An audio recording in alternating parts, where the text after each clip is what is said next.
SS public convent school Jangipur की online class में आप सभी का स्वागत है। कक्षा 10 जीव विज्ञान क्लास 10 के सब्जेक्ट बायोलॉजी में आज मैं मनुष्य का श्वसन अंग या कह सकते हैं कि मनुष्य के श्वसन अंग फेफड़े के बारे में जानेंगे। मनुष्य का जो मुख्य श्वसन अंग होता है वह लंग होता है, फेफड़ा। फेफड़े के बारे में जानेंगे। यह लंग का स्ट्रक्चर है। इसमें देखिए सबसे ऊपर की तरफ यहाँ कंठ है, मुख गुहा फेरिंक्स में खुलती है, वहां पे घाटी ढक्कन होता है। उसके ठीक बगल में एक कंठ फेरिंक्स होती है। ये कंठ होता है। यह कंठ से अर्ध छल्लाकार रचनाएं निकलती है जो कार्टिलेज की बनी होती है। छल्लाकार रचनाएं कार्टिलेज की बनी होती है जिसको श्वास नली कहते हैं। इसको श्वास नली कहते हैं। अब यह श्वास नली जाकर उससे जो ब्रांचेज निकलती है, शाखाएं निकलती हैं, उसको श्वसनी कहते हैं। ये देखिए श्वसनी है और इस श्वसनी से भी पतली पतली फाइन ब्रांचेज निकलती है, शाखाएं निकलती है,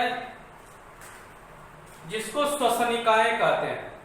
और यह श्वसनिकाएं ये जो दोनों तरफ देख रहे हैं, बाएं और दायां ये फेफड़ा है, इसको चारों तरफ से उसके ऊपर बिछ जाती है, लिपट जाती है केशिकाओं के रूप में। ये श्वसनिकाएं उसके चारों तरफ बिछ जाती हैं और इस पे सिरा और धमनी की केशिकाएं भी, सिरा और धमनी जब पतली हो जाती है तो उसको केशिका कहते हैं। श्वसनी में केशिकाएं नहीं, श्वसनी में श्वसनिकाएं होती हैं। वो ब्लड की जो पतली पतली ब्लड नलिकाएं होती हैं, चाहे सिरा और धमनी की हो, उनको सिरा केशिकाएं कहेंगे, धमनी केशिकाएं कहेंगे। इसके ऊपर पूरी बिछ जाती है।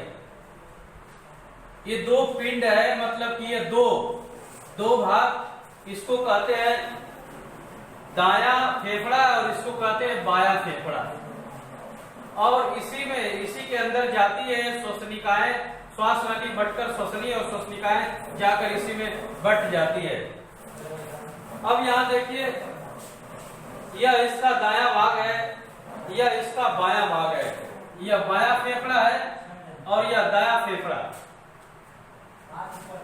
दायां फेफड़ा थोड़ा सा बाएं फेफड़े से बड़ा होता है और इसमें 3 पिंड बने होते हैं। 3 पिंड है इसमें, 3 चेम्बर। ये देखिए दाएं फुसफुस यानी कि दाएं फेफड़े का ये बड़ा पिंड है जिसको उच्च पिंड कहते हैं, और ये बीच वाला पिंड है जिसको मध्य पिंड कहते हैं, और ये सबसे छोटे वाला निम्न पिंड है, सबसे छोटा है इसलिए इसको निम्न पिंड। ये 3 भागों में बटा होता है और इसका एक फिजिकल स्ट्रक्चर देखते हैं, बाहरी बनावट, तो 3 भागों में बटा होता है। और बायां फेफड़ा जो होता है 2 पार्टों में, 2 पिंड इसमें होते हैं, उच्च पिंड और निम्न पिंड। बाएं फुफ्फुस का उच्च पिंड है बड़ा पिंड, और दाएं फुफ्फुस का, बाएं फुफ्फुस का ये निम्न पिंड है। यहाँ देखिए मुख्य श्वसनी है। यह श्वसनी से श्वसनिकाएं निकल कर इसमें जाल की तरह बिछी होती है। यह भी दाएं की मुख्य श्वसनी है, इससे श्वसनिकाएं निकलकर इस पूरे फेफड़े में बिछी होती है। इस फेफड़े की बनावट इसकी ये कहेंगे, ये तो एक्सटर्नल स्ट्रक्चर है। और इसका इंटरनल स्ट्रक्चर देखेंगे तो उसमें आपको दिखाई देगा कि यह फेफड़ा जो है इस तरह से फेफड़ा है, और ये छोटी छोटी कोष्ठकों का, कुपिकाओं का बने होते हैं। छोटे छोटे इसमें कोष्ठक होते हैं। इस तरह से खाली कोठरी जिसमें ऑलरेडी हवा भरी होती है। स्पंज की तरह इसको दबाया जा सकता है। स्पंज होते हैं, स्पंज की तरह इसको दबाया जा सकता है। मतलब ऑलरेडी इन कुपिकाओं में हवा भरी होती है। इनकी कुपिकाओं में हवा भरी होती है ऑलरेडी इसमें, और इन्हीं कूपिकाओं के ऊपर इस कूपिका को बाहर निकालें तो इन्हीं कूपिकाओं के ऊपर ब्लड की जो कैपिलरीज होती हैं, ब्लड की शिकाएं जो होती हैं पतली पतली इसी तरह से जाल की तरह इस पे बिछ गई है, पूरी इसी तरह से पूरी बिछी होती है। यानी कंठ के श्वास नली के माध्यम से जब शुद्ध वायुमंडल से ली जाती है तो श्वसनी से होते हुए, श्वसनिकाओं से होते हुए वह इसी कूपिकाओं में आती है, इन्हीं कूपिकाओं में भरी होती है जिसमें ऑक्सीजन होती है। अब वह ऑक्सीजन यहाँ की ब्लड जो कैपिलरीज है यानी कि रक्त के शिकाएं होती हैं वह अर्धपार्ग में झिल्ली का व्यवहार करती है, मतलब घोलक के कणों को आर पार जाने देती है लेकिन घुलित के कणों को आर पार जाने नहीं देती। इस तरह का व्यवहार उसका हो जाता है। विसरण क्रिया द्वारा इसमें की यानी कि